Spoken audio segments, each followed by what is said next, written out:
नमस्कार, सदनामा रोजाना बुलेटिन में आप सभी का स्वागत है। मैं रूपा रजक आ गई हूँ लेकर 21 अप्रैल 2026 का संपादकीय, जिसका शीर्षक है विपक्ष को दुशासन बनाने का अभियान, जिसे कलमबद्ध किया है हमारे सह संपादक राकेश अचल जी ने। आज का हमारा विषय विपक्ष को सुशासन बनाने पर दुशासन। सच मानिए, मुझे कांग्रेस समेत समूचे विपक्ष के ऊपर दया आती है, क्योंकि भाजपा ने महिला आरक्षण कानून को परिसीमन से जोड़कर उसके सामने रखी जीत की थाली छीन ली है। जानते हैं संबंध में आगे क्या कहते हैं हमारे संपादक महोदय।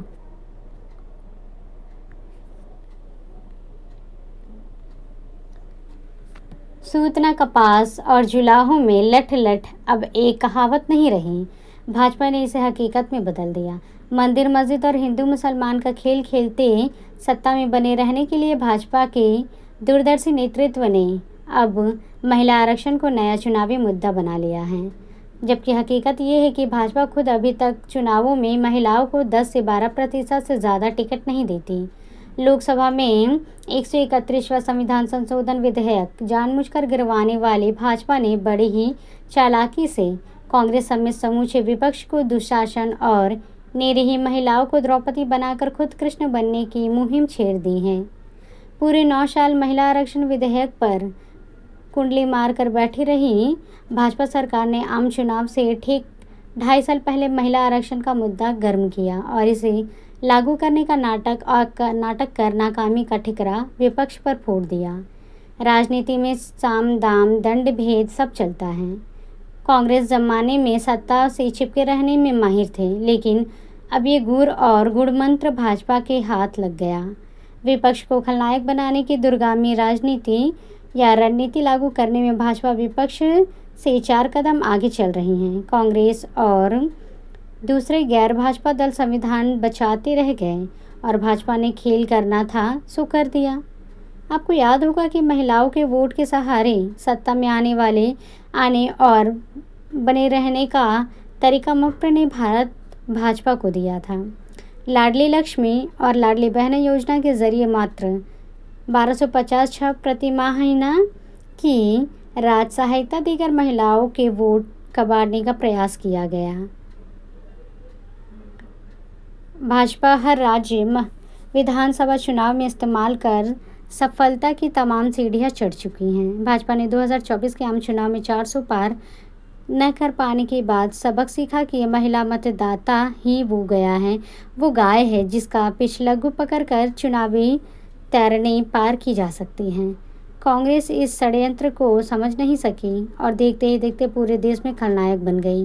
भाजपा ने 2023 में पारित हो चुके महिला आरक्षण कानून पर एक रत्ती काम नहीं किया, लेकिन बंगाल, तमिलनाडु और केरल जीतने के लिए भाजपा 131वां संविधान संशोधन विधेयक लेकर संसद में उपस्थित हो गई।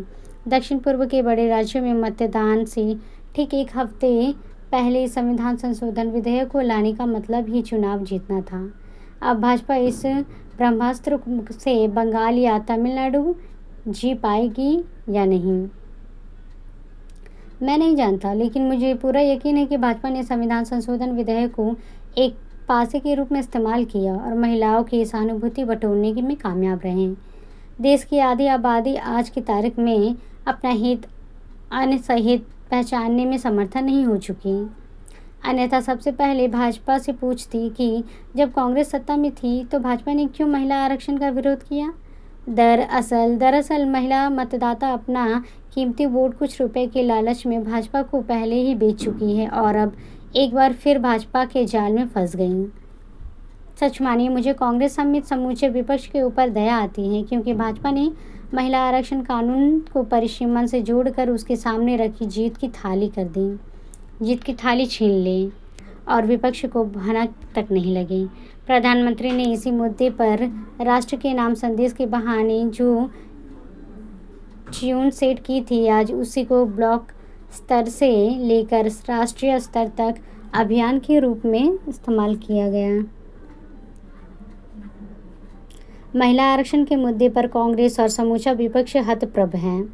संसद में सरकार को धूल चटाने वाला विपक्ष अभी जीत का स्वाद भी नहीं ले पाया था कि सरकार ने उसे कसैला बना दिया। जिस आक्रामकता के साथ भाजपा संसद में अपनी हार को जीत में बदलने के लिए मैदान में उतरी, उसे देखकर विपक्ष को होश खब्बात हो गया है। विपक्ष जब तक संभालेगा तब तक भाजपा काफ़ी आगे निकल जाएगी। मैं भाजपा को उसके शैशव काल से देख रहा हूँ। मैं जानता हूँ कि तिल को ताड़ बनाने में भाजपा की कोई सानी नहीं। भाजपा मुद्दों के आधार पर राजनीति नहीं करती। भाजपा की राजनीति का आधार ही तिलस्म है।